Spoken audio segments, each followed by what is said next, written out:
முடிவு பரியந்த நிலைச்சிருக்கிற ரட்சிக்கப்படுவான். எதுல? இன்னைக்கு நம்ம பார்த்தோம், கிருபையில முடிவு பரியந்த நிலைச்சிருக்கிற ரட்சிக்கப்படுவான். இன்னைக்கு நீ கிருபை நினைச்சிருக்கிறியா? உனக்குள்ள கிருபை இருக்குதா? வேலையா உனக்குள்ள இருக்கிற கிருபையை பிடிக்கி போட்டுட்டான் வெளியே.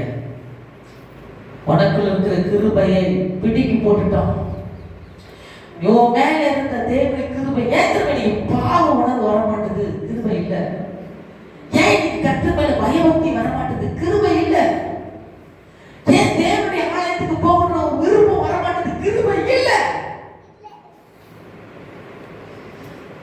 கர்த்தருக்காக எதனாவது செய்யணுன்ற விருப்பம் ஏன் வரமாட்டது? கிருபை இல்ல.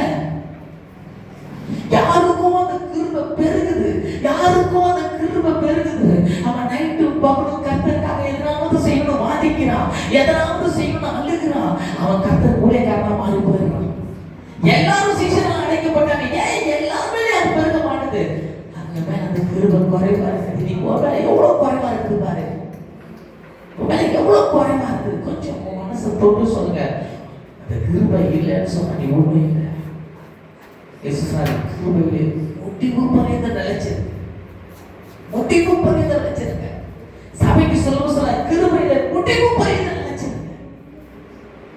இயேசு உனக்கு அர்த்தம் சுத்தி கொடுத்த கிருபையில முடிவு பரியந்த நிலைச்சிருக்க. யோவான் சுவிசேஷம் 1:14 சொல்லுது, கிருபை மேல் கிருபை பெற்றோம். நம்ம எல்லாரும் கிருபை மேல் கிருபை பெற்றோம். அவருடைய பரிபூரணத்தினாலே நாம் எல்லோரும் கிருபை மேல் கிருபை பெற்றிருக்கிறோம். அந்த கிருபை நினைச்சிருக்கீங்க. எத்தனை பேர் நீங்க இந்த கிருபை இருக்கு நம்புறீங்க?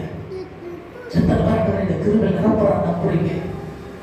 நான் சொல்லுகிறேன், நல்ல கவனமா கேளுங்க இந்த வார்த்தையில. உன் பாவ உணர்வு உனக்குள்ள வரலன்னா உனக்குள்ள கிருபை இல்லை. நீ செஞ்ச தப்புக்கு உன் மனசு குத்தப்படலன்னா உனக்குள்ள கிருபை இல்லை. நீ ஏதோ ஒரு நடப்படம் போல வாழ்ந்துட்டு இருக்கிற,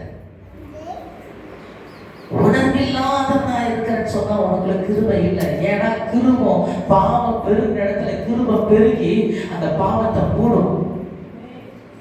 பாவத்தை விட கிருபை பெருசு, அது மூடும், பாவத்தை மூடும். ஏன் உன் பாவம் இங்க மூடப்படலன்னா உன் மேல கிருபை இல்லை. இன்னைக்கு கிருபை இழந்தவர்களா, கிருபையை அசட்டைப்பட்டவர்களா, கிருபையை தள்ளி விடுகிறவர்களா இருக்கிறோம். தேவனை கேட்டு உலகத்தை தேடுறோம். நான் சொன்ன முடிவு எப்படி இருக்கும்? ஜீவ புஸ்தகத்துல பேர் எழுதப்பட்டவங்க எங்க போய் சேருவாங்க? ஜீவ புஸ்தகத்துல பேர் எழுதப்படாதவங்க இதுதான் முடிவு. முதல் உயிர்த்தெழுதல பங்குள்ளவனா மாறதுக்கு உனக்கு கிருபை தேவை. அந்த கிருபை இல்லாம முதல் உயிர்த்தெழுதலை பங்குள்ளவனா மாற முடியாது.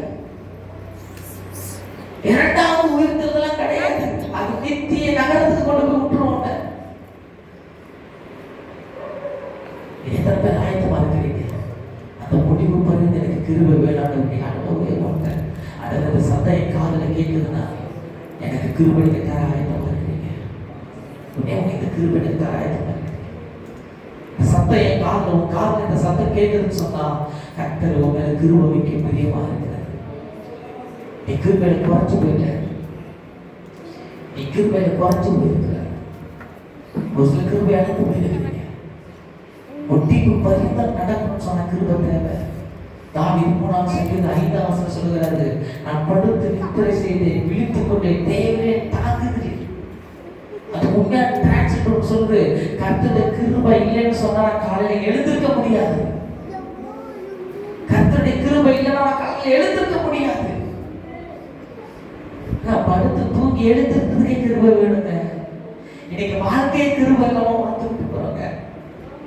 இரவிலே தீய சொப்பனங்களை பார்க்கிறோம், பகலிலே சத்துருவின் அம்புகளை பார்க்கிறோம், கண்ணீரும் கவலைகளும் போராட்டம் நெருக்கிறது. ஏன்? கிருபை இல்லை. சபையில கிருபை இல்லை. கிருபை இல்லாத ஒரு வாழ்க்கை வாழ்ந்துட்டு கர்த்தர் முழுவதும் ஒப்பு கொடுங்க. வெறுமையாக எங்க கிருபத்தாங்க, கிருபத்தாங்க, அழகான கிருபத்தாங்க, கிருபத்தாங்க. கிருபத்தாங்க. ஜபங்கள்ல போராட்டங்கள் இந்த வாரங்களை கேளுங்க. கிருபை தாங்க. கிருபை வேணும், கிருபை வேணும். நிறைய கேட்க போறீங்க. கிருபை தாங்க கேட்க.